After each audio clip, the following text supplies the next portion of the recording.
రెస్టారెంట్లో తింటాం మండి. ఈరోజు నేను మీకు చూపిస్తున్నా కంది. ఈరోజు క్యారేజ్ ఇవ్వడానికి వచ్చాం మనం. అలాంటప్పుడు ఈ కందిని ఒకసారి చూద్దామని వచ్చాం, కానీ ఏ మాత్రం లాభం లేదబ్బాయి. ఈ కంది తెగ వేస్ట్. అరే పేడు మొహమోడా, ఎవరు? నేనే రా కంది చెట్టుని మాట్లాడుతున్నా. ఏంది కంది చెట్టు? నువ్వు మాట్లాడుతున్నావా? అవునరా, నేనే మాట్లాడుతున్నాను. ఇదిగో నా జోబుకుంది బొక్క, కింద వేస్తున్నా చొక్క, దాని పక్కనే ఉంది అరటి తొక్క. ఇట్లాంటి చదువుతావు గాని మమ్మల్ని వేస్తేనే ముందు మాకు ఇన్ని కష్టాలుంటాయి ఒక్కసారి ఆలోచించావరా? నీకేం కష్టం ఉంది అసలుకి? మాకు ఇన్ని కష్టాలుంటాయి నీకేం తెలుసురా? చదువుతా చూడు.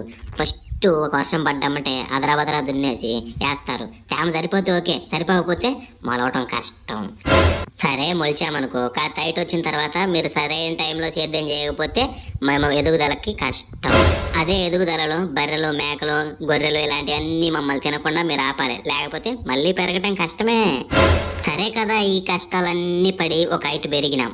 ఆ పెరిగిన తర్వాత మళ్ళీ సరైన టైంలో వర్షం పడకపోతే మళ్ళీ పెరగటం కష్టం.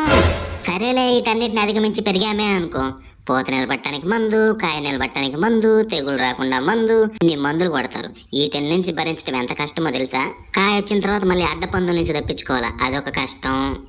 ఇన్ని కష్టాలు అధిగమించి చేతికి వచ్చిన తర్వాత రేట్ లేకపోతే చి దీని అమ్మ కంది అంటారు. అప్పుడు భరించడం ఎంత కష్టం నీకు తెలుసారా? రైతుకే అనుకున్నా, మీకు కూడా ఇన్ని కష్టాలుంటాయా? చివరగా జై కంది, జై జై కంది.